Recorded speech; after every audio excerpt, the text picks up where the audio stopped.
magaalada Burco ee xarunta gobolka Togdheer waxa ilaa xalli ka da'ayay roobab laxaad leh oo ay si weyn ugu diirsadeen bulshada ku nool magaalada Burco. roobabkaasi ilaa xalli ka da'ayay Burco ma ay geysan khasaare naf balse waxay gaarsiiyeen qaybo kamid ah xaafadaha Burco khasaare maaliyadeed oo ay biyaha ama daadadka ku soo jabay ay galeen qaar kamid ah xaafadahaasi. dadka ku dhaqan xaafadahaasi biyuhu galeen oo la hadlay saxaafadda ayaa ka waramay raxmaadka Eebe iyo khasaaraha uu soo gaarsiiyay iyagoona ka cawday dawladda hoose ee Burco oo ay ku eedeeyeen inay biyaha ku soo jabisay. ما ناس حنا بينكي حريها حروضا نقادتي waxaana dawladda hoose noogu wacaano waxaan ugu soo jabay mooski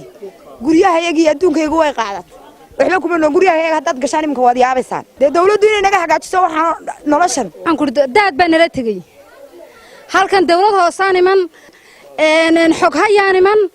dawlad baa anagu ma aragnaba waxaan ku dhawaano ilaa xalay inta roobkaasi nahay mar qura san u qaylinaynay waxaan ku dhaday cidinooma iman waana bartankii magaalada bulaacadaha iyagu waa kuwaas way dumeen soo xadfaantay ma guriga imka meel noo qabtaa ma jirto halkan waa xaafadii afgooye waa centerkii magaalada bartamaheedii weey waad aragtaan daadkii uu la tagay bulaacadihii reerihii suuliyadii dhammaan waa kuwa maatadii wata dabada taala ayadii goglaheedii dawladda hoose saddexdii sanadood ee u dambeeyay streetka waanu kala hadlanay war baneeya war waxaasaa taagan war dhagxantaasaa taala war wadadii way xidhan tahay war guryuhu way dumayaan haddii roob yimaado xogayaa waanu tagay waxaan u tagay ilaa dhowr iyo 10 jeer baan u tagay ilaa saddexdii sanadood ee u dambeeyay maalintii u dambeysay ee aan ku yidhi war xog haya dee wasaaradda arrimaha gudaha la hadli doonaa wuxuu igu jawaabay cidii bedeli mayso dee waanay muuqataaba oo wuxuu ii sheegay maatadii wataa ku dhacday waxaanu uga diganay waa magaalada bartankeedii haddaba waxaanu leenahay waxaana sabab u ah oo ka sii weyn streetkan yar ee xidhan mooskii magaalada ee biyo celinta ahaa waa la cunay waa la iibsaday waa la baloodheeyey waxaa iibsaday dawladda hoose dad baan imka waxay karsadaan iyo waxay cunaan midna aan haysan oo ilaa suuliyada ilaa meel walba ay bixsantay waxaasna waxa ugu wacan moosaskii daadkan qaban jiray iyo albeerkooyinkan halkan oo iyaguna iska soo jabiyay xaggan kale oo laami laga dhisay oo iyadana laga soo jabiyay dabeetana wixii oo dhaniba waxay isugu yimaadeen biyihii oo dhaniba halkan way ku soo gororeen taa dawladda hoose waxaan u sheegaynaa ama dawladda dhexe ama dawladda hoose waxaan leenahay horta bal xaafadan hoose loo eego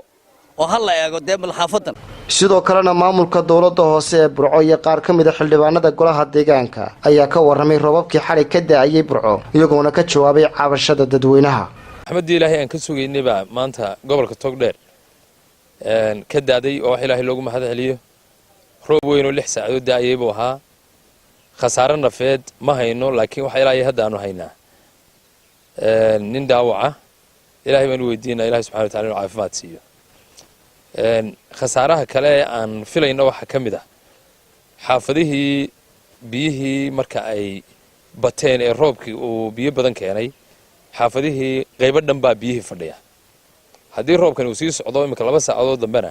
waxaan ka baqaynaa in xaafadahaasi waxyeelo fara badan soo gaadhaan oo dubaan waxaan leenahay runtii waa arrin u baahan in laga wada gurmado oo dawladda hoose maanta aanay wax ka qaban karaynin gobol iyo degmatoona. Xabiib Ciga Xasan Universal TV magaalada Burco.